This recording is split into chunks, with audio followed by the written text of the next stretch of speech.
From downtown Tulsa, Oklahoma's own News on 6 starts now. The FBI says a man is in custody after he pointed a rifle at former President Donald Trump. What we know about the suspect so far. We're slowly warming up, but we're also drying out. I'll have a look at shower storm chances and why the best chance could impact some of your upcoming weekend plans.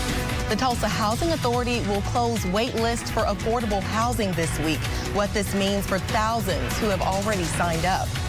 Welcome to 6 in the morning at 4:30. I'm Makayla Glenn in for Tess Money. I'm Alan Crow. Good morning. Good morning, Makayla. How are you? I'm good. Good morning, Alan. Happy Monday. Yes, here we are. It's looking pretty good. This morning, it's cooler across part of the eastern sections of the area. We have a few clouds nearby. We're going to have sunshine from Tulsa west, and the clouds could linger for a little bit across the far eastern section. Straight to the forecast. Highs today near 90. Thank you, Alan. The FBI is investigating what it says appears to be a second assassination attempt against former President Donald Trump. As Christian Benavidez explains, the incident happened Sunday at Trump's golf club in West Palm Beach, Florida. The FBI says it arrested a man after Secret Service agents saw the muzzle of an AK-47 style rifle pointing toward President Trump through shrubbery while he was golfing Sunday at his golf club in West Palm Beach. President Biden and Vice President Kamala Harris were briefed on the matter. Harris said in a statement that violence has no place in America. We're hearing from members of Oklahoma's congressional delegation about Sunday's assassination attempt. Senator James Lankford shared a statement saying he and his wife are praying for Mr. Trump's safety. He went on to thank the Secret Service for its swift response and added that violence has no place in our society. Representative Josh Burkeen also issued a statement thanking God that Trump is safe. He later called on people to join him in praying for continued provided protection for the former president. Tulsa police recovered the body of a man who had been missing for 9 days. Police say Chris Colston went missing near Mohawk Park near Oxley Nature Center. His truck was left along the road near the golf course. Officers say Colston's body was found on Friday about 1.5 miles from his truck and about 50 yards from the bank of Bird Creek in a heavily wooded area. Police say the medical examiner will now determine the cause of death. The Tulsa Housing Authority will close its wait list for 2 affordable housing options later this week. News on 6's Jonathan Polasic is live with what this means for people looking for a place to live. Jonathan? Makayla, good morning. Thank you, Jonathan. Tulsa County Election Board says taxpayers are on the hook for nearly $40,000 in the city's 2 election recounts from last month. Mayoral candidate Brent Van Norman and City Council District 3 candidate Susan Frederick both asked for recounts. The recount determined election results were the same in both races. The board says it cost just more than $52,000 to recount.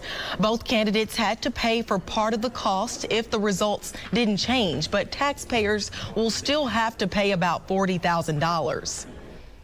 Oral arguments are set for this morning in TikTok's challenge against a law banning the social media app or forcing its owner, ByteDance, to sell. Congress passed the law after members raised concerns over how ByteDance was handling U.S. users' data. TikTok says the law is at odds with the Constitution's commitment to both free speech and individual liberty. Over the weekend, firefighters gained further ground against 3 Southern California wildfires. More than 8,000 personnel combined are battling the 3 biggest fires burning in the state, all ignited during a triple-digit heat wave at the start of the month. California officials said the upcoming rain and humidity will aid firefighting efforts. The city of Claremore says crews will wrap up debris collection left behind from May's tornado this week. Crews are currently making their 3rd and final pass around town. They say they will make one last pass around the city on Wednesday. Officials say residents should make sure to place vegetation and other construction debris into separate piles along the curb. Let's check in with Alan for another look at your forecast. Okay, Makayla, good morning. Hi, everybody. Appreciate you watching here. We're 38 now past the hour. From Tulsa west, we have clear sky. But the extreme eastern sections, some low clouds are trying to sneak in. Thank you, Alan. It's 4:40. Two Oklahoma City Thunder players made a stop at YMCA over the weekend. Coming up, more on how the organization continues to give back to the OKC community. And still ahead, a Lantern Festival in China kicked off over the weekend. We'll have more on the Mid-Autumn Festival later in our show. You're watching Oklahoma's Own 6 in the morning. Oklahoma City Thunder players Kaysen Wallace and Dylan Jones visited the Mitch Park YMCA in Edmond over the weekend. Wallace and Jones served as guest coaches in youth scrimmages for boys and girls. 50 kids from local YMCAs across the OKC Metro got to experience a day in the life as an NBA player. Kids participated in a youth media day, skills drills, and mock interviews. Rookie Dylan Jones tells us why you can expect to see him a lot more in the community. It does a lot. It's an opportunity for me to come out in the community and show my face and show them who I am and introduce myself to everybody. And for me, I'm a community guy that likes to give back as much as possible. So this is one of my first events that I'm doing, but I won't be surprised if you see me at a bunch more. The Thunder will be at the BOK Center on October 10th for a preseason game against New Zealand. Thunder guard Jalen Williams will be in Tulsa on Thursday.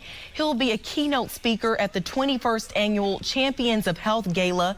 The awards recognize people and organizations working to improve health outcomes and equity throughout the state.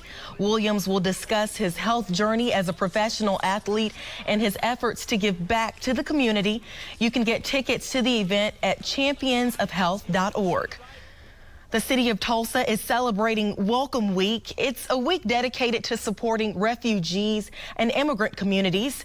Tomorrow, YWCA Tulsa is hosting a job fair for individuals from those communities. It starts at 9 a.m. and will finish at 1. It will be at the Tulsa Southern Ridge Center near 65th and Lewis. From the Bob Mills Weather Center, the Oklahoma weather expert, Ellen Crone. 46 now, past the hour. Good morning, everybody. Appreciate you watching with the 4:30 group. We've got clear sky right now. Thank you, Alan. The Primetime Emmy Awards wrapped up last night in Los Angeles. After the break, a look at one of the night's biggest wins. And the Kansas City Chiefs were at home against Cincinnati. We'll take a closer look at the biggest touchdown of the game. The Kansas City Chiefs picked up another win on Sunday. There's Taylor Swift cheering on her boyfriend, Travis Kelce. And here's something you don't always see, a lineman catching a touchdown that gave the Chiefs a 17-16 lead against the Bengals. Kansas City ended up winning thanks to a last-second field goal. The final score was 26-25. The Chiefs start the season 2-0. They'll play at Atlanta on Sunday night. In the Connecticut Sun versus Las Vegas Aces game, Aces Asia Wilson became the first WNBA player to score 1,000 points in a season. She scored 29 points in the 84-71 win and reached the 1,000-point mark.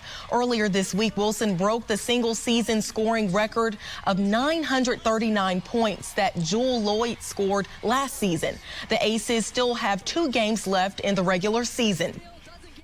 Some of the biggest names in the entertainment industry gathered at the Emmy Awards last night. Actor Jeremy Allen White won the Emmy for Best Actor in a Comedy Series. This is the second year in a row that he's won the award. White plays the character Carmen Berzado in the Hulu series The Bear. The Bear took home 11 Emmys. That's an improvement over last year's 10 Emmys. And Tito Jackson, one of the brothers who made up the pop group The Jackson 5, has died at the age of 70. His sons TJ, Taj, and Terrell announced their father's death late Sunday night in a post on Instagram. Tito was the third of 9 Jackson children, which includes global superstars Michael and sister Janet. Janet Jackson previously stated that Tito was living here in Oklahoma in Claremore. And check this out, a large-scale lantern sculpture display kicked off over the weekend in Beijing. The Mid-Autumn Festival brings lanterns of all shapes and sizes. They symbolize people's path to prosperity and good fortune. It's 4:55. The Tulsa Fire Department says a teenager nearly drowned at Zinc Lake over the weekend. Ahead at 5, what the city of Tulsa says people need to know before getting in the water. And OU wide receiver Deion Burks is stepping up in the fight against substance abuse. How his performance over the weekend is giving a treatment center a big donation.